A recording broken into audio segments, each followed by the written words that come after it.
Income tax पे नहीं किया तो क्या जीएसटी का रजिस्ट्रेशन कैंसिल हो जाएगा क्या? जी नहीं, इनकम टैक्स और जीएसटी का आपस में कोई लेना देना नहीं है रजिस्ट्रेशन कैंसिलेशन के पर्सपेक्टिव से। हाँ, यहां पर जीएसटी में एक रूल है 86B, उस रूल के अकॉर्डिंग अगर किसी पीरियड के अंदर उस टैक्स पेयर का टर्नओवर 50 लाख को क्रॉस होता है तो उस केस में उस टैक्स पेयर को 1% of the total tax liability cash में डिपॉजिट करवाना होता है। अगर वो नहीं करवाता है तो उसका रजिस्ट्रेशन वहां पर कैंसिल हो सकता है। और इस स्पेसिफिक प्रोविजन के लिए एक एक्सेप्शन है कि अगर आप इनकम टैक्स के अंदर 1 लाख से ज्यादा आपने प्रीसीडिंग फाइनेंशियल ईयर में टैक्स का पेमेंट किया है तो 86B की एप्लीकेबिलिटी आप पर नहीं आएगी।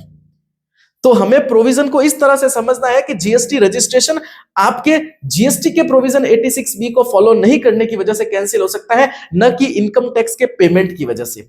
सो हमें कानून की एकदम सही इंफॉर्मेशन कलेक्ट करनी है। Thank you, stay connected for more such updates.